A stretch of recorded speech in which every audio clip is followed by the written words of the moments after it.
Cuando el agua está en el cielo es algo etéreo. Luego cae en forma de lluvia o nieve, conectando esa pureza del cielo con las cumbres de las montañas. A medida que se va derritiendo, cada gota se junta con otra formando frágiles cursos de agua.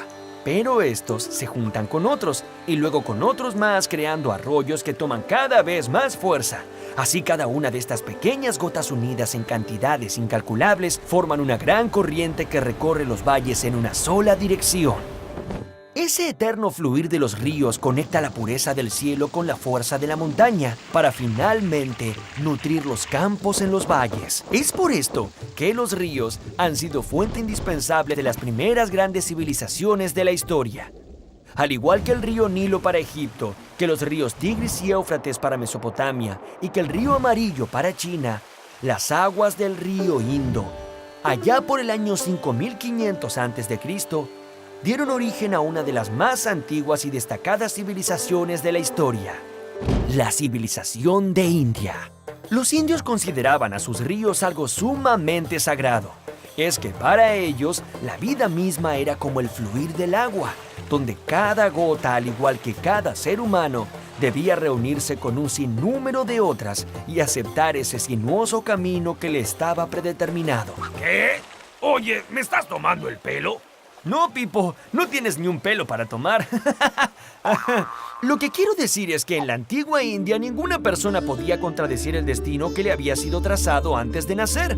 La aceptación de ese destino era seguir las leyes de la naturaleza. Contradecir ese fluir natural suponía perder la oportunidad de renacer en algo mejor durante una próxima vida. El río Indo y el río Ganges. El río Indo recorre todo el subcontinente de la India, desde las altas cumbres de los Himalayas hasta su desembocadura en el Océano Índico. A las orillas de este río, hacia el año 2500 a.C., ya se habían desarrollado grandes ciudades que se convirtieron en centros de riqueza, refinamiento y poder. Pero en India existe otro río muy importante, el Ganges, cuyas fértiles llanuras fueron paulatinamente tomadas por olas migratorias de pueblos que provenían del centro del continente europeo. Esta enorme cantidad de gente hablaba un idioma nuevo, el indoeuropeo, y se establecieron allí formando nuevas ciudades. Bueno, nuevas es un decir, ya que estamos hablando de 1500 años antes de Cristo. Esta mezcla entre la gente que ya estaba y la gente nueva... Ah, ya deja de decir nueva, que son más viejos que estos botines de mi abuelo. Tienes razón, Pipo. Bueno, toda esta mezcla de gente dio origen a la civilización védica. Con su nuevo idioma, estos se dedicaron a poner por escrito los miles y miles de cuentos sobre sus dioses en unos libros esenciales llamados los Vedas, y lograron darle forma a la religión más antigua del mundo, el hinduismo. El hinduismo. Los indios percibían al universo como un espacio inmenso de dimensiones indescriptibles y compuesto por una sucesión de ciclos de duración variable. Para ellos, un kalpa, es decir, un día y una noche en la vida del dios Brahma, equivalía a 8 millones de años de los nuestros. Oye, esa es una diferencia muy grande. ¡Ja! ¿Te has asustado? Entonces escucha esto. La mitología de la India es tan infinitamente rica que no hay obra que pueda albergar a todos los personajes que la componen. Y según dicen, tienen por lo menos 33.333 dioses o semidioses. Estos dioses evolucionan, pierden parte de su poder, se disfrazan, se transforman en animales, alumbran a otros dioses y hasta temen a la llegada de la muerte. Pero para simplificar, diremos que los dioses más importantes son 3. Brahma, el creador de todas las cosas. A Brahma no se lo ve jamás, pues está escondido en el vientre de Vishnu. Shiva es un bailarín misterioso que tiene 3 ojos. Uno mira al pasado, otro al presente y otro al futuro. Shiva simboliza la destrucción, pero también es quien golpea el suelo con el pie y toca el tambor para anunciar la salida de Brahma del vientre de Vishnu, quien sentado en una hoja de loto es capaz de crear el mundo en un instante con un soplo. ¡Ja! A eso le llamo yo ser rápido. El tercero es el ya mencionado Vishnu, que es el encargado de mantener el cosmos en su lugar. Así que cuando algún peligro amenaza a la Tierra, Vishnu adopta un aspecto terrenal y desciende entre los hombres para restablecer el orden. Vishnu, en su último aspecto visible, se llamó Krishna, y en una aparición anterior, Rama, que son los protagonistas de las más famosas epopeyas de la India, el Mahabharata y el Ramayana. El sistema de castas.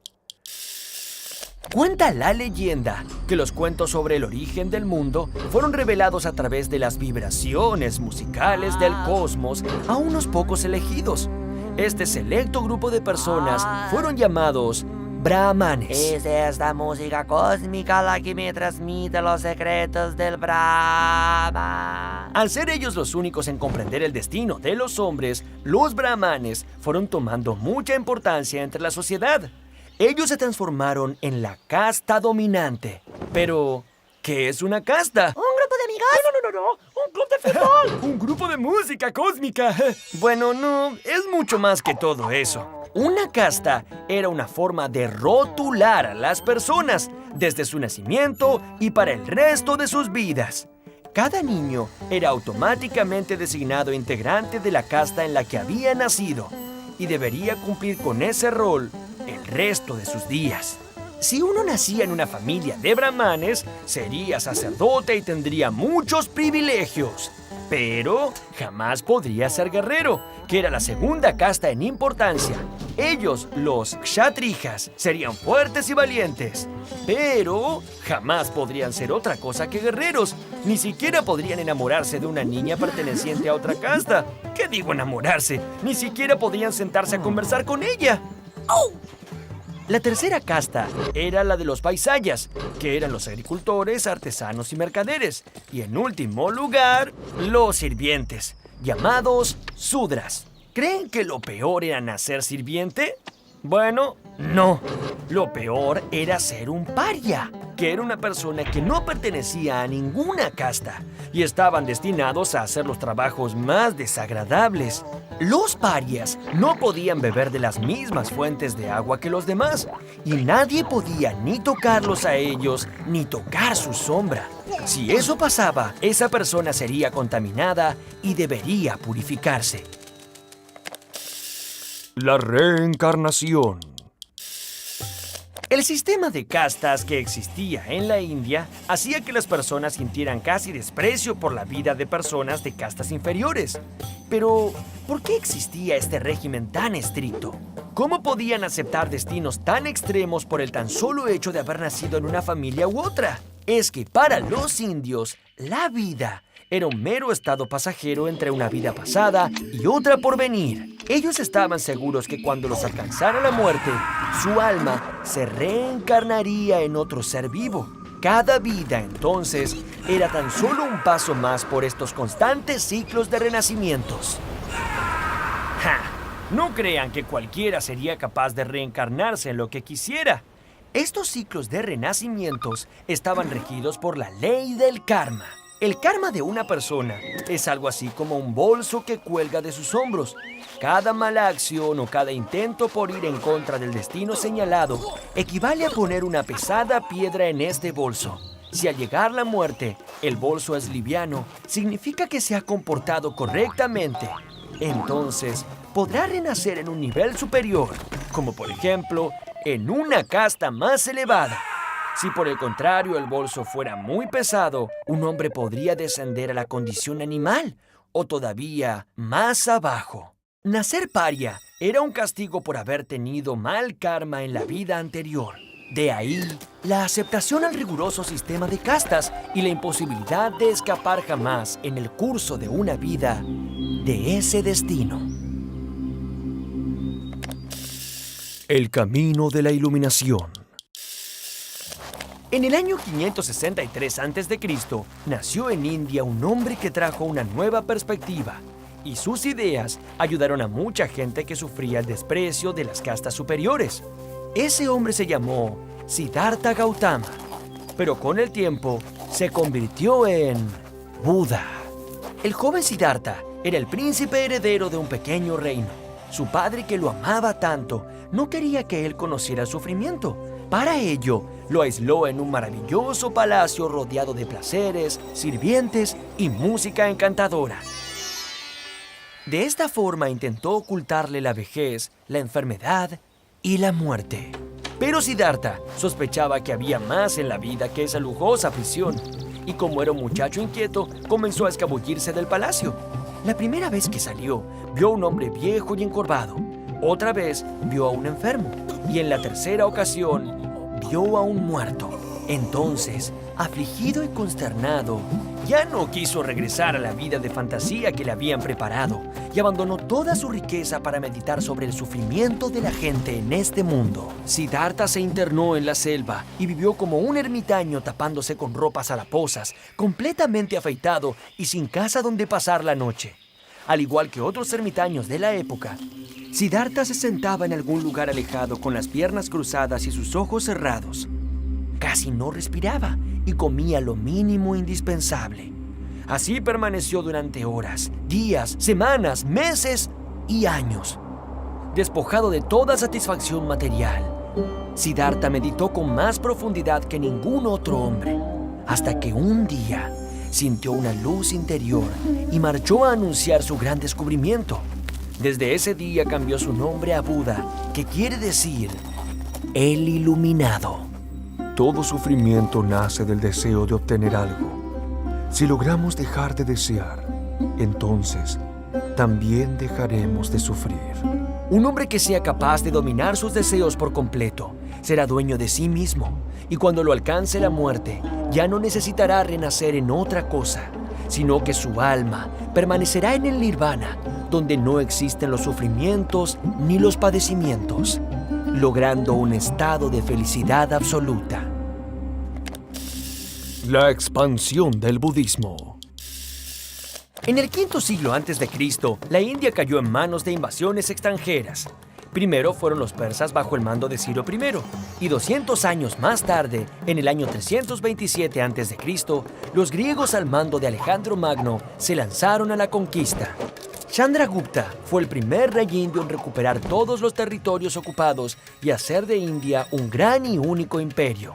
Pero fue su nieto llamado Asoka quien tendría reservado un lugar más importante en la reconstrucción de su país. Resulta que en el 9º año de su reinado, su ejército conquistó de manera brutal y sanguinaria la ciudad de Kalinga, liquidando a más de 100,000 personas.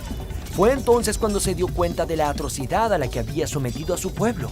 Asoka decidió convertirse al budismo y en vez de seguir derramando sangre, dedicó su reinado a esparcir paz y tolerancia por toda la región. Durante su época, se hicieron muchas obras para mejorar la situación del pueblo, desde lugares sombreados para descansar y pozos de agua para refrescarse en los días de calor, hasta hospitales para estudiar las bondades de las plantas para curar enfermedades. Asoka gastó casi todas las riquezas de su reino en la construcción de templos para difundir las enseñanzas de Buda. De este modo pacífico, Asoka se convirtió en uno de los reyes más recordados y la antigua India recuperó el curso natural de la paz. La llegada del Islam. Luego del esplendoroso período de Asoka y por 400 años, la India dejó de ser un solo imperio, fragmentándose en cientos de reinos independientes. Cada uno de estos pequeños reinos fue gobernado por su Maharaja, que vivía rodeado de un lujo esplendoroso. Muchos siglos después, ocurrió algo que volvió a cambiar radicalmente la historia de la India. Hacia el año 1200 se introdujeron los musulmanes y convirtieron a la mayoría de la población a su religión. Pero luego vinieron los guerreros mongoles desde las estepas asiáticas y tomaron el control del país. ¡Ay, por Buda! ¿Esto no se acaba nunca? Y aún falta un poco más. Esta combinación de tradiciones tan diversas nutrió a la cultura de la India con miles de matices, olores y colores hasta convertirla en una de las más ricas del mundo. Un símbolo de toda aquella riqueza cultural está contenido en el Taj Mahal, que parece un palacio, pero en realidad es una tumba, posiblemente la más famosa del mundo. Cuenta la historia que en 1631 vivía en la ciudad de Agra un emperador musulmán de origen mongol llamado Shah Jahan, que tenía muchas mujeres. De todas ellas, Mumtaz Mahal era la preferida. Era su perla más adorada, pero un día murió en forma inesperada. El emperador, desconsolado, dedicó el resto de su vida a construir este hermosísimo mausoleo, que hasta hoy evoca el increíble refinamiento y la variedad de influencias que convivieron en la milenaria India.